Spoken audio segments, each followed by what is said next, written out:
Break के बाद आपका स्वागत है। बिजनौर में प्रेम प्रसंग के चलते हत्या करने का ये पूरा मामला सामने आया है, जहां पर बिजनौर में एक पत्नी ने पति को अपने प्रेमी के साथ मिलकर मौत के घाट उतार दिया। फिलहाल इस पूरे मामले को देखते हुए पति को गंगा बैराज घाट के किनारे भी दफना दिया गया। फिर दफनाने के बाद पत्नी फिल्मी अंदाज में पुलिस के पास पहुंचती है और अपने पति की गुमशुदगी की रिपोर्ट भी दर्ज कराती है। फिलहाल पुलिस ने जो है इस पूरे मामले में कार्रवाई करते हुए 3 अभियुक्तों को गिरफ्तार कर लिया है और अग्रिम कार्रवाई करने में पुलिस जुटी भी हुई है। ये तस्वीरें आपके सामने बिजनौर से हैं, जहां पर एक पत्नी ने ही अपने प्रेमी के साथ मिलकर अपने पति की हत्या कर दी और इस पूरे फिल्मी अंदाज में वो पुलिस के पास पहुंचती है और अपने पति की गुमशुदगी की रिपोर्ट थाने में दर्ज करवाती है।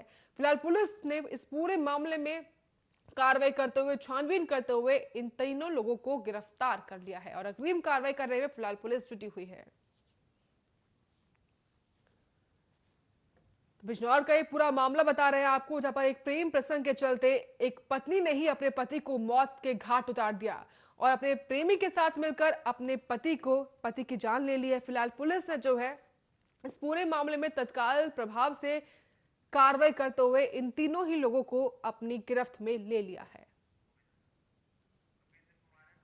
तमाम जानकारी के साथ संवाददाता लोकेंद्र कुमार हमारे साथ फोन लाइन पर है। लोकेंद्र, पूरा मामला हम देख रहे हैं जहां पर एक प्रेम प्रसंग की वजह से एक पत्नी ने अपने ही पति की जान ले ली। क्या पूरा मामला था, ये इसमें अपडेट क्या है आपके पास? मैं बता दूं, बिजनौर के ये गांव का मामला है, जहां पर एक प्रेमिका ने अपने प्रेमी के साथ मिलकर अपने पति को ठिकाने लगाया है और वो बात बीच में रोड़ा बन रहा था, जिससे रोज रोज के तंगी के आके चलते हैं इसने ये कदम उठाया और मृतक विष्णु को मौत के घाट उतार दिया। लोकेंद्र, लेकिन क्या कुछ वजह रही, कब से इस पत्नी का जो है प्रेम प्रसंग चल रहा था और इसकी भनक क्या पति को थी? हाँ, जैसे इसके पति को भनक लगी तो पति ने इसका विरोध किया। विरोध में इसने पत्नी ने जब इसे अपने उन्हें बुलाया, दोस्त को, वो अपने एक दोस्त है, उसका प्रेमी है और उसका दोस्त साथ मिलकर इन्होंने गला घोटकर ने खुद उसमें गंगा किनारे पे इसको दाबा था और न्याय के लिए दर दर भटक रही थी परिवार के साथ।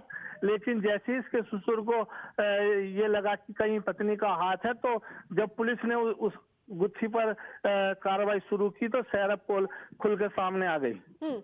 लेकिन जिस तरीके से पूरा मामला आप बता रहे हैं कि बहुत ही फिल्मी अंदाज में पत्नी जो है अपने प्रेमी के साथ मिलती है और अपने पति को ही मौत के घाट उतार देती है, लेकिन जिस तरीके से मौत के घाट उतारने के बाद ये पत्नी थाने पहुंचती है और फिल्मी अंदाज में एक गुमशुदगी की रिपोर्ट भी दर्ज करवाती है, लेकिन किस तरीके से पुलिस ने कार्रवाई की और कब पुलिस को लगा कि इस पत्नी ने ही इस पूरे मामले को अंजाम दिया है?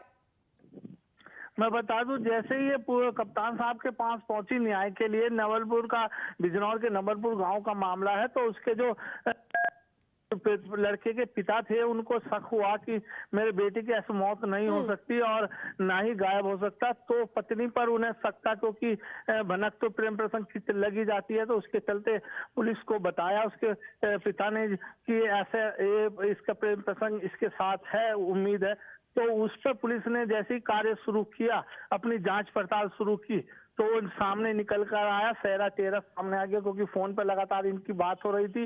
उस रात में भी फोन पे बात हुई थी, तो उससे सेहरा केस ये खुलकर सामने आ गया और पत्नी को, उसके प्रेमी को और दोस्त को पकड़ लिया गया और उन्होंने अपना जुर्म भी कबूल कर लिया।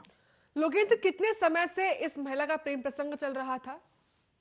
जो पता चला है, इसका कई साल से प्रेम प्रसंग था। जो पहले शादी से पहले ही इसके साथ प्रेम प्रसंग था। उसके घर को की बगैर मर्जी के, मतलब उसकी मर्जी नहीं थी यहाँ शादी करने की, लेकिन सभी परिवार की उससे इसकी शादी हो गई, तो उसके बाद भी इनका प्रेम प्रसंग चलता रहा। बिल्कुल। लेकिन फिलहाल पुलिस ने इन तीनों को गिरफ्तार तो कर लिया है लोकेंद्र, लेकिन अभी इसमें क्या कुछ अग्रिम कार्रवाई इनके खिलाफ हो सकती है? क्या कुछ होगा आगे? नहीं, इनका जो है, पुलिस का जो है, इनके खिलाफ 307 हत्या का मुकदमा दर्ज किया गया है और इनको जेल भेज दिया गया है, तीनों को, अभियुक्तों को। बहुत बहुत शुक्रिया आपका लोकेंद्र कुमार तमाम जानकारी देने के लिए। फिलहाल पुलिस ने जो है इस पूरे मामले में 307 के तहत इस पूरे मामले में इन सभी को गिरफ्तार कर लिया और फिलहाल इस पूरे मामले में अग्रिम कार्रवाई जो है इनके खिलाफ आगे भी की जाएगी। तो करीब काफी समय से इस महिला का प्रेम प्रसंग चल रहा था और शादी भी इसने दबाव में आकर की, लेकिन जब शादी के बाद भी तमाम जो समस्याएं सामने आने लगी, घरेलू कलह होने लगा, उसके बाद इसने अपने प्रेमी के साथ मिलकर ही अपने पति की हत्या कर दी।